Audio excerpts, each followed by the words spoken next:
নমস্কার সবাইকে। আজকে পাইথন সিরিজের পার্ট 9 নিয়ে আমরা আলোচনা করব যে ইফ এবং এলস স্টেটমেন্ট কীভাবে করে প্রয়োগ করতে হয়। দেখেন, আমরা কোড শিখছি তো প্রয়োগের জন্য, হ্যাঁ, প্রয়োগটা যদি ঠিকভাবে না করতে পারি তো কোনো লাভ নেই। তো সেই সাপেক্ষে আজকে আমরা প্রজেক্ট বানায় দেখাবো যে একটা ইন্ডিকেটর যে কীভাবে সেটা বলতে পারবে যে এটা পজিটিভ না নেগেটিভ ইত্যাদি ইত্যাদি এগুলা।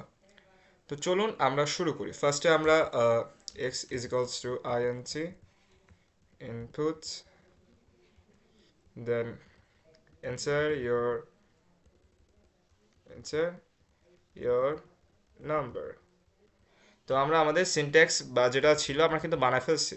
তো আগে ক্লাস দেখতে হবে। এটার জন্য আমরা আইএনটি কেন দিছি, ইন্টিজারের জন্য। তো এবার আমরা যেটা নিয়ে প্রজেক্টটা বানাচ্ছি সেটা হলো যে একটা নাম্বার পজিটিভ না নেগেটিভ না একটা জিরো সমান সেটা আমরা ফাইন্ড আউট করার জন্য। তো if x is greater than zero, তো প্রিন্ট করবে দ্য নাম্বার ইজ পজিটিভ। ঠিক আছে, এটা তো আমরা বুঝছি যে নাম্বারটা পজিটিভ হবে, অবশ্যই জিরোর উপরের দিকে যেটা যায় ওটা পজিটিভই হবে। এখন আমরা আগের ক্লাসে অবশ্যই এটা আলাপ করা হয়নি যে ইফের পর এলসের সাপেক্ষে আরও যদি অতিরিক্ত শর্ত থাকে তখন কি করবেন। তখন আপনারা এলিফ ইউজ করবেন। এলিফ অপারেটর খুবই ভালো, কারণ এলস এবং ইফ কিন্তু কেবলমাত্র মনে করুন যে আমরা দুইবার ইউজ করতে পারবো, কিন্তু এলিফটা কিন্তু অসংখ্যবার। তারপর আমরা বলি যে এবার যদি জিরো থেকে ছোট হয়ে যায় তাহলে কি হবে। অফকোর্স সেটা নেগেটিভ নাম্বার হবে, একটা complex number kind of. This is the number is negative. Okay, করলাম। এখন আমাদের কাছে তো আমরা জানি যে সংখ্যা সিরিজে 3টা লাইন থাকে, হ্যাঁ।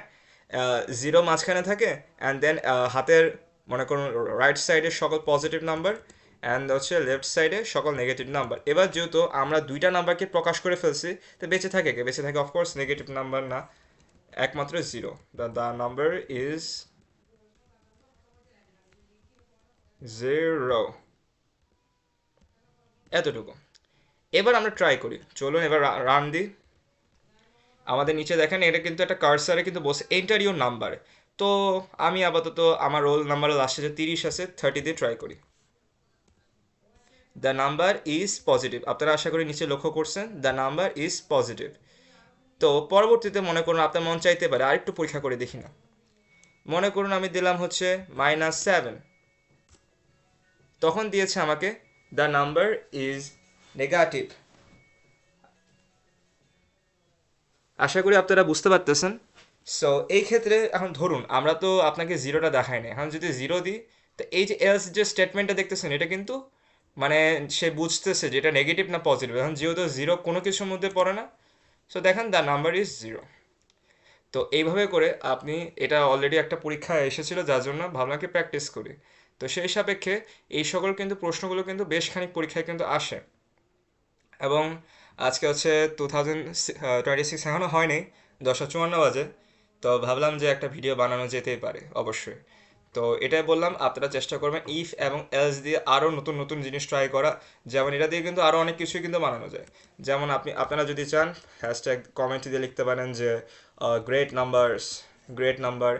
দেন হচ্ছে not only great number but also আপনি লজিক গেটও বা যেগুলো আছে যে ট্রু আর ফলস হবে কিনা সেটাও কিন্তু এটা দ্বারা প্রকাশ করতে পারেন।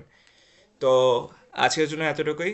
শর্ট ক্লাস, শর্ট প্রজেক্ট ভাবে বানানোর চেষ্টা করেছি। সাপোর্ট দিয়ে পাশে থাকবেন। ধন্যবাদ সবাইকে।